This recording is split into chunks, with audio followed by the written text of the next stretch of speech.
क्या करना है, आपको सिर्फ कट ऑफ पार करना है। जब आप 180 175 के सपने देखते हो तो फिर वास्तव में क्या होता है 60 65। आपको कोशिश ये करनी है कि बहुत स्ट्रैटेजिकली अपनी स्ट्रैटेजी ऐसी रखनी है जहां आपको सफलता मिल जाए। आपको यहाँ पीएचडी नहीं करनी है, सालों साल बैठकर पंचवर्षीय योजना नहीं बनानी है। कट ऑफ मार्क है, उसके पार ले जाने की तैयारी करते रहो। एक सी सेट का भी प्रश्न उठता है, तो सी सेट में इम्पॉर्टेंट ये है, ये गलतियां कई लोगों से होती हैं, आप मत करना। सी सेट के 3 सेगमेंट्स हैं, रीजनिंग, मैथमेटिक्स और कॉम्प्रिहेंशन। तीनों की प्रैक्टिस करके जाना। कभी भी ये मत सोचना कि कॉम्प्रिहेंशन छोड़ देंगे, केवल मैथ से हो जाएगा या रीजनिंग से हो जाएगा। तीनों सेगमेंट्स अच्छे से कवर करके जाओगे। तो कई बार ऐसा होता है कि कॉम्प्रिहेंशन इतना लेंदी आ गया कि उसको पढ़ने में ही समझ आ रहा है, तो आप मैथ्स कर लो, रीजनिंग कर लो।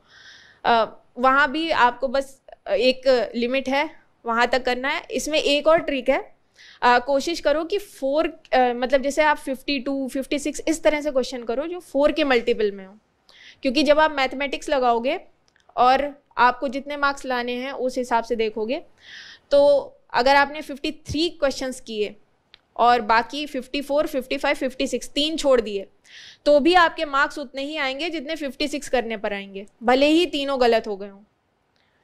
बात समझ रहे हो? जब 4 आपने मान लो गैस मारे, उसमें से 3 अगर सही हो गए, 3 गलत हो गए और 1 अगर सही हो गया, तो मार्किंग वो 0 हो जाएगी सब मिल करके।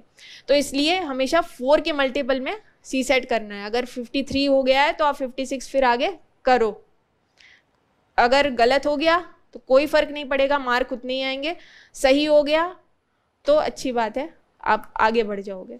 हॉल में प्रीलिम्स कैसे सॉल्व करना है, ये भी एक स्ट्रैटेजी है। उसको भी चाहो तो आप देख सकते हो कि आप सबसे पहले जब पहली बार रीडिंग कर रहे हो पूरे पेपर की, तो उसमें ये देखो कि कौन से ऐसे क्वेश्चंस हैं जो 100% आपको आ रहे हैं।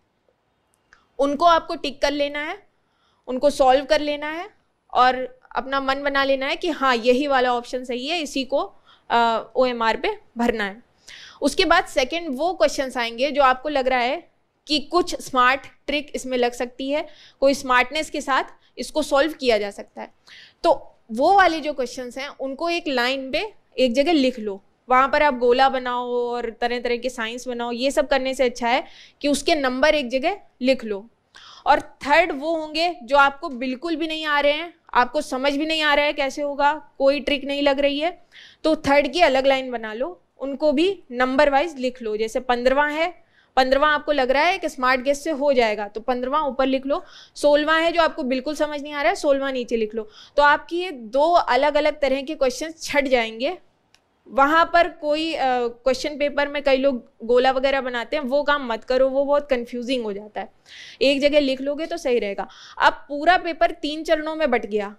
पहला तो जो आपने सॉल्व कर दिए, दूसरा वो जिसमें आपको स्मार्ट गेस मारना है, और तीसरा वो जहाँ पर कुछ भी नहीं करना है, उसको छोड़ देना है। सेकेंड चरण में अब आप स्मार्ट गेस वाले क्वेश्चंस को पकड़ो और सॉल्व कर डालो, और जो थर्ड है उसको पूरा छोड़ दो। उसमें 15 हो सकते हैं, 20 हो सकते हैं। कैसा पेपर आया है वो आपको ऑन द स्पॉट वहाँ एग्जामिनेशन हॉल में समझना पड़ेगा। जब आप मॉक टेस्ट देते हो तो आपकी एक आदत ये हो जाती है, बात समझ में आने लगती है कि प्रिसीशन मेरा कितना है, कितने क्वेश्चन करने पर कितना सही जाएगा, और उस हिसाब से फिर आप वहाँ पर सही निर्णय ले पाते हो।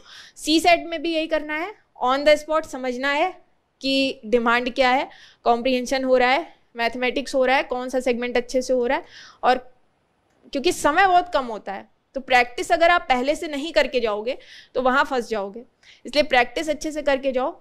एक बात और ध्यान रखो, मॉक टेस्ट जब भी देना है टाइम लिमिट के अंदर देना है। कभी ये कोशिश नहीं करनी है कि 5 घंटे में आपने 100 क्वेश्चन किए। ऐसा करने से कुछ भी नहीं होगा, ना तो आपका एनालिसिस फ्रूटफुल रहेगा, ना ही आपको कुछ बात समझ में आएगी कि स्ट्रेटेजिकली हल करना कैसे है वास्तव में एग्जामिनेशन हॉल में। इसलिए कोशिश करो कि जब भी आप मॉक दे रहे हो टाइम लिमिट के अंदर दो। यही मेंस में भी है, मेरे जितने भी मॉक लिखे गए वो सारे टाइम लिमिट के अंदर थे। जैसे अभी विजन में 2 कॉपीज पड़ी हैं, तो वो मेरी टाइम लिमिट के अंदर 3 घंटे में ही लिखी हुई हैं। तो ये हमेशा अपनी बात ध्यान रखो। ये बात अलग है, कई लोग उसमें ये बोल रहे हैं कि इतना अच्छा कैसे लिख गया 3 घंटे में, इतना अच्छा इसलिए लिख गया क्योंकि वो नोट्स मेरे पास पहले से थे, मेरी हैंड राइटिंग में लिखे हुए।